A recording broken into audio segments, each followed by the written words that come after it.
Loyalty, a noun, a feeling or attitude of devotion, attachment, and affection. The American Heritage Way. But the Merriam-Webster Dictionary defines loyalty as faithfulness and a state of being loyal. So what is loyal? Loyal is an adjective. It's sovereign, steadfast, and allegiance to a person, place, or thing. Honor, to hold one in high regard, respect, a person worthy of a special merit, recognition, privilege, a good name or reputation. The American Heritage Way. But the Merriam-Webster Dictionary defines it as integrity, high morals, and honesty. Allen Iverson, the true answer. Loyalty and honor. The Allen Iverson way. It's been the only answer. Loyalty and honor. But what exactly has loyalty and honor done for Allen Iverson? As a person, as a professional, as a profile, and as a player. As we explore the life and legacy of Allen Iverson in The Wrong Ball, The Allen Iverson Way, the upcoming documentary, we're amplifying through the course of a series of podcasts his life and his story. And loyalty and honor are two words that resonate in his life. In fact, for the Allen Iverson Classic, he has two teams, Team Loyalty and Honor. They're words that over the last few years he has thrown around, so much so that it's landed on his own body in tattoos of loyalty and honor. When I think of loyal, I think of the song by Virginia's very own Chris Brown, who shares and is the homeboy of Allen Iverson. And in that song, Loyal, he says, quote, "When you rich, they want you. 304s ain't loyal." Just go to your phone and type in 304 and figure it out. But then he goes on to say, "But don't F with broke, blank, blank, blank." When a person does not have what you have, there are times when you have to make a decision as to whether or not you must separate yourself from that person. Because that person is not growing, not advancing, not getting to the stage in life where you currently are and or where you are headed. But wherein you live in a life cycle of keeping it 100, you got to rock and roll with everybody from around the way. You got to be with the people from the block. You got to be loyal. You have to be honorable. At the end of the day, does loyalty and honor actually pay? Not simply financially. Does it pay off in the long run to have high regards and respect and recognition and privilege, to operate with a sense of integrity and high moral and honesty, and a feeling of attitude and devotion and attachment toward a person, place, or thing when that is not reciprocated? As we look through the life and legacy of Allen Iverson and the thought process of loyalty and honor and how it has adversely impacted his life, both on and off the court, we are left to ask and are constrained to question how, if at all, if he had lived his life differently, would his life now be different? And yet there are many who can simply state he is a Hall of Famer. He is now immortalized at the Legends Walk for the 76ers practice facility. And he's part of the top 75 for the NBA's anniversary. And all of that sounds good and in some regards even great on paper. But then when you look beyond that and you look into those brown eyes, you are constrained to ask yourself, if Allen Iverson had to do it all over again, would he really do it differently? He's always said if he comes back to life, he wants to come back being the same person. He wouldn't change anything. And I state with all due respect, that is not true at all. Let me repeat that. I state with all due respect, that is not true at all. You see, the life that Allen Iverson is living is not the life that Allen Iverson wanted to live. That's why we call the documentary The Wrong Ball. Wrong Ball, the Allen Iverson way. It encompasses two different theories, if you will. He had the wrong ball, but it was placed in the right hands, and doing it the Allen Iverson way, it manifested. Hall of Famer, leading scorer, beloved by fans, iconic for the culture. But that was not the ball that was supposed to direct his life. Loyalty and honor to other people, places, and things impeded Allen Iverson's career in football. The wrong ball was basketball. And unlike many, he was blessed to do with a basketball and football what most could never do. There are few athletes who had the gift of talent that God possessed him to have. The likes of a Michael Jordan, who could do golf, baseball, and basketball. Deion Sanders, who could do football and baseball. But Allen Iverson had a gift that would have allowed for him, but for loyalty and honor, to excel in football. And there are many who question if he could have been a Super Bowl champion, would he have also been a Hall of Famer? And wherein no one could project what his future may have held, you simply look to what he did when he played at Bethel High School and what he was able to accomplish on the football field. You look to what the Associated Press garnered him the status of, and that status that the Associated Press gave him at that time was Player of the Year in football.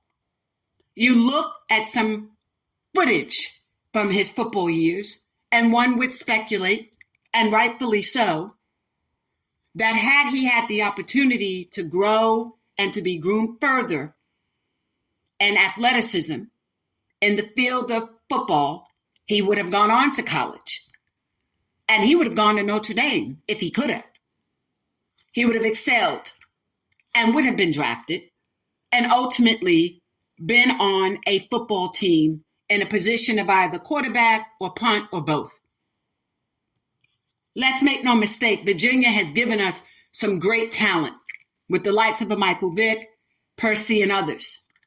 So let us not pretend that Virginia has only given us the likes of an Allen Iverson.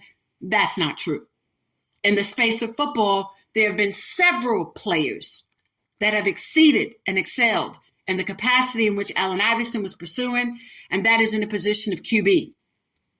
That being said, how did loyalty and honor impact his ability to go forward in the space of football?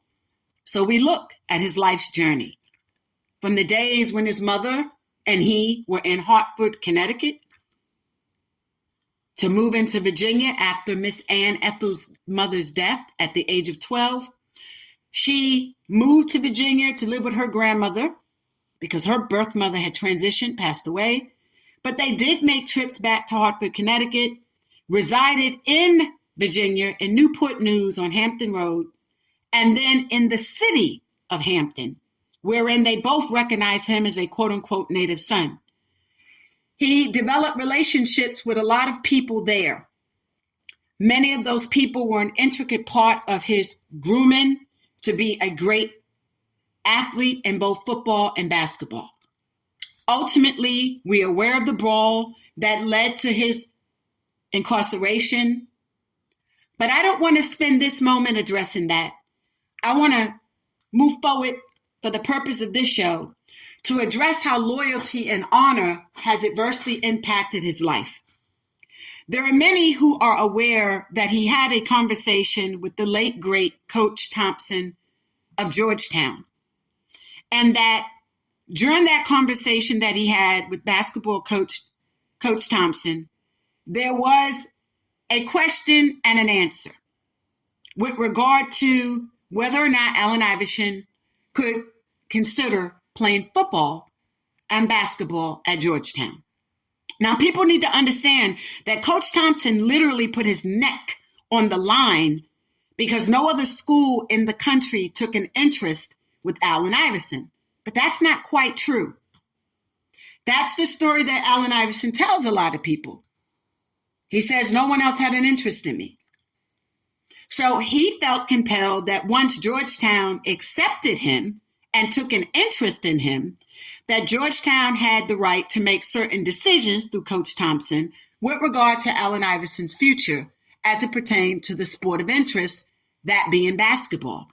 But I say with all due respect, Coach Thompson also had a conflict because obviously Allen Iverson was a great basketball player, collegiately. And at that time, he also had other responsibilities. Coach Thompson may have been conflicted in that he wanted to ensure unto Allen Iverson, his mother, and the president of Georgetown University, I'm bringing this young man here with the intent for him to play basketball. And that was it. And then he learns that Allen Iverson is expecting a baby from Tawana Nicole Turner. That complicated things for Coach with regard to whether or not it would be in Allen Iverson's best interest to try to pursue two careers, particularly in light of the fact that this was now a young Black male with an arrest record. And there weren't too many opportunities for him at that time. He had not yet been exonerated of those offenses. Rather, he had been the subject of a communed sentence by the former Governor Wilder. Allen Iverson chose to be loyal and honorable to the circumstance of being an expected father. Because had he not been loyal and honorable, Allen Iverson could have risked it all and played football. He didn't have to make that decision to simply play basketball and nothing else. After his first year at Georgetown, he had proven himself to be athletically inclined. And he was addressing the academic challenges that he also ensued as well. But wherein you have someone in your ear that's expecting a child and they're in high school and they themselves don't see a future for themselves, you become not simply the companion in that moment, rather you become their plan as well. So to be loyal and to be honorable, you make a decision. Let me go ahead and continue to play basketball. Coach Thompson also set out a plan of action, and that plan included, but was not limited to, allowing Allen Iverson to recognize his strengths and his weakness, but also the reality that if you sustain an injury, what's going to happen to you in the future of your newborn? What would be the likelihood that you go back to Virginia as a young Black male who failed here at Georgetown, athletically and academically? Because by now, Allen Iverson began to live a life that was not acceptable in the eyes of many at Georgetown, including Coach Thompson. A lot of people talk about the transition that Allen Iverson experienced.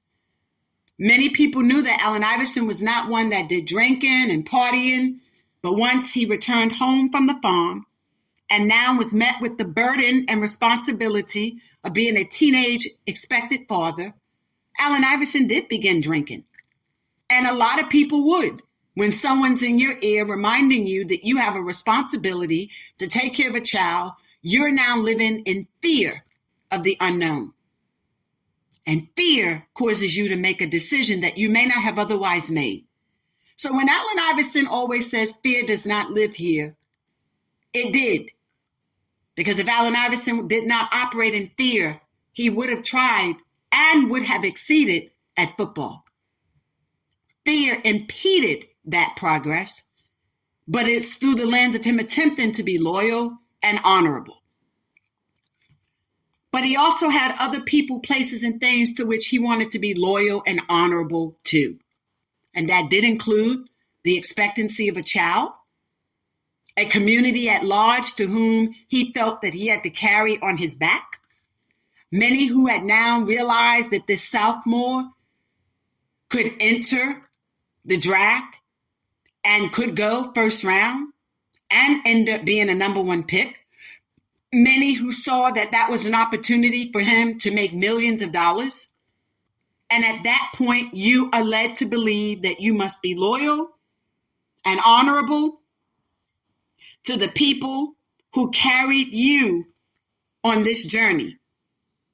That means parents, siblings, relatives, and a community at large. It means also trying to prove to people, places, and things that you were not just this simple poor Black kid from Virginia, born to a single Black mother who was 15 years of age and a father who was incarcerated.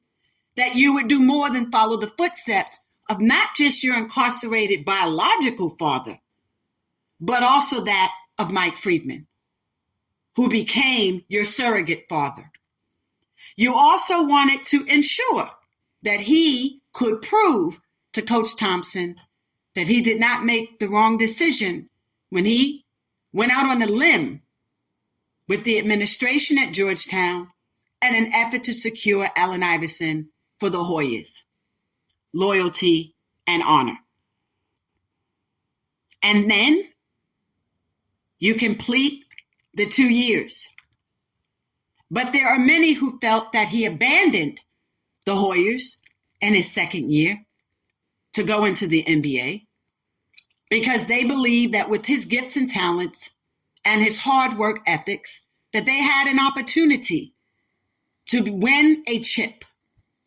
Now, we know they won a playoff against North Carolina, but there were many who felt he didn't give it his heart and his oil. He didn't give it his all. And as a result, he didn't stick around to finish what he had started. Coach Thompson did not want Allen Iverson to leave Georgetown. He adamantly opposed it, in fact. But he also recognized that Allen Iverson operated through the lens of being loyal and honorable. But was he loyal and honorable to the right people? What would have happened had Allen Iverson elected to play football? What would have happened had Allen Iverson decided that, yes, I am an expected father. Yes, I am expecting a child, but I'm going to complete my matriculation here at Georgetown, and then I'm going to enter the pros. What would have happened if Allen Iverson made a decision that maybe Georgetown was not the only place he could play football? By now, he had successfully completed 1 year in a D1 program. He would have been in a predicament and a position to present himself to play football at any other school in the nation at that point. No one could guard him. No one could stop him. And no one could state that he would not have been able to excel, having proven himself on a collegiate level. But he was loyal and he was honorable. And that loyalty and that honor allowed for him to make a decision that would ultimately prevent him from ever playing football collegiately or professionally. So here you are now in the NBA, and you have the likes of a Henry Q. Gaskin who comes along and he's trying to guide him into a sneaker deal with Reebok. And in that course, he somehow gets a 6-year deal out of it by convincing Reebok and others that Allen Iverson sort of needed a babysitter of sorts, and giving him credit only to the extent that Hugh Q. Gaskins has since such time made himself to be one of the best marketers and branders in the NBA, but not in sports history. But it is through the lens of him positioning himself to babysit, literally, Allen Iverson for 6 years, wherein he would be the alleged and purported advisor and confidant, and ultimately a quote-unquote friend, a word that I find very difficult to use under those types of circumstances when you're being compensated. During those 6 years, he would relocate to Philadelphia and the surrounding area to literally be a watchdog, so to speak, for Allen Iverson. Loyalty and honor. There were other people that was around Allen Iverson as well. People like Steele. A lot of these individuals expected things from Allen Iverson in exchange for silence, what they call friendship, but a lot of it was predicated upon manipulation and deception. When you grow up in certain environments, there are people that see, hear, and know things. And ultimately, we find ourselves silencing what they know. And so someone like Mr. Steele engaged in blackmail of Allen Iverson. But Allen Iverson remained loyal and honorable. But why? Could it be that Steele knew things that could adversely impact Allen Iverson's career at that time? We know, we understand, and we've developed that process for the purpose of the Ron Ball, the Allen Iverson Way documentary.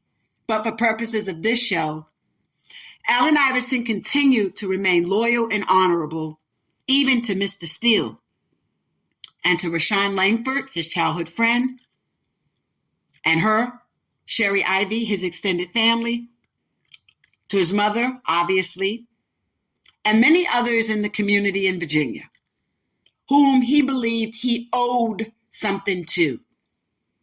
People who ensured and made sure that he had meals, had clothing, that when things got hard and they could line his pockets, they could help him out. But he was a child, a kid. But he wanted to remain loyal and honorable to the people of Virginia and those who were part of that childhood circle. But what did that ultimately do for Allen Iverson's life?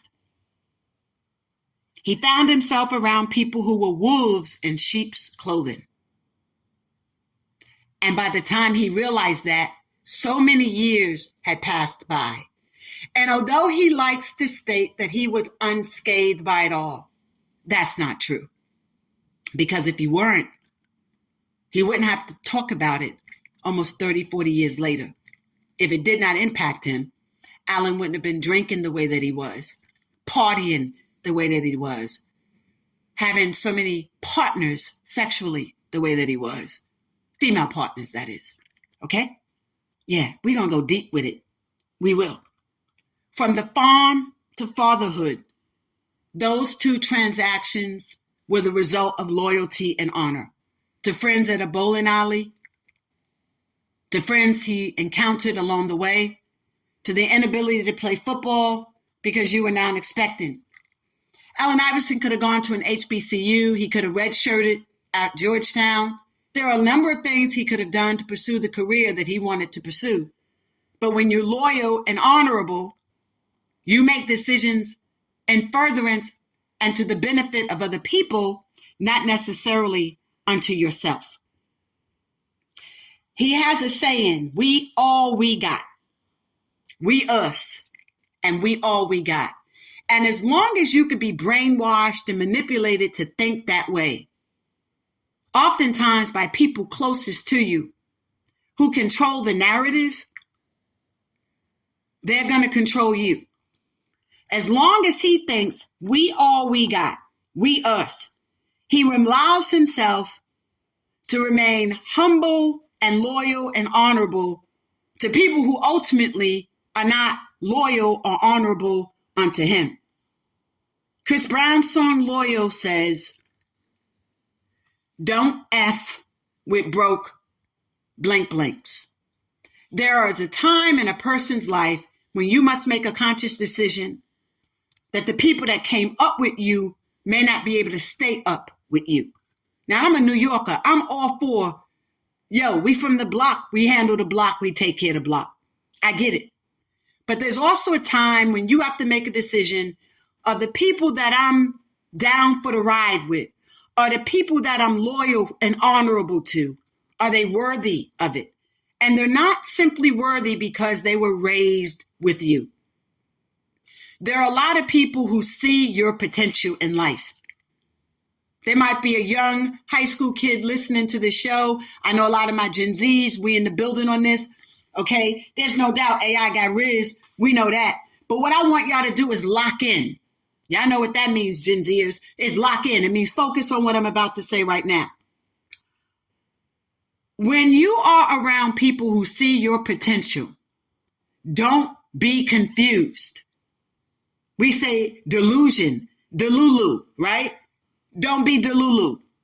Don't think that these people around you, because they're loyal to you, they see your potential. They know where you're going. And when individuals know where you're going, they take advantage of that too. That means the little girlfriends you meet in high school. That means sometimes your own immediate family and extended family too. That means people from around the way as well. Don't be delulu. Lock in to what I just said. Recognize that wherein you have people who see your potential, do not be confused and do not misunderstand and do not misinterpret the true definition of loyalty and honor. It is simply easy to be loyal and honorable to someone you know about to blow up, right? When you see a person that's about to blow up, it's easy. It's easy, right? It's easy for you when someone is in your company and they know you have the skill set and the potential and the expertise and the ability. They see 3 to 5, 5 to 7, 7 to 10 years ahead of you. So while you're thinking you must be loyal and honorable, that's not their intention. And ultimately, that is why you end up in the long haul taking 5, 10, and up to 40 years, realizing that the people you around are wolves in sheep's clothing. Think about it. Loyalty and honor is about being faithful. It's steadfast. And sometimes our own fear causes us to settle for, to compromise, and to buy in to people, places, and things. Because absent that history, we feel like we have nothing else to go on. And sometimes it is our own loyalty and honor and our lack of understanding thereof that causes us to fall by the wayside and ultimately look back on life. And while we claim you can't hurt me no more, and while we claim all is good, and while we claim we got this, we really don't. And you end up with the wrong ball in the right hands. The Allen Iverson way. But the Allen Iverson way was not about having streets named after him or statues. Allen Iverson's way was to one day be associated with the NBA on a day-to-day basis. And as long as he chooses to be loyal and honorable to the wrong people, he's never going to attain that goal. That goal and opportunity still lies ahead of him. And there are a lot of people on the inside who know that his definition of loyalty and honor is neither met by the American Heritage definition, biblically, and or the Merriam-Webster way. But it's Allen Iverson's way. But it has not gotten him what it is he needs and what it is he wants. He can never go back to play football professionally, that is. His loyalty and honor to the wrong people, places, and things prohibit him from doing that. But he can have an opportunity to be in the front office and to connect with the future leaders of the NBA and share with them that the Allen Iverson way was not the best way, but he did it the only way that he knew how. Thank you for joining me on this episode of Field to Rim, brought to you by Seltzer Sports. Follow us on Twitter at Seltzer Sports or Lisa Hampton _Hampton. Having all money, power, talent, opportunities now. Talk to y'all later.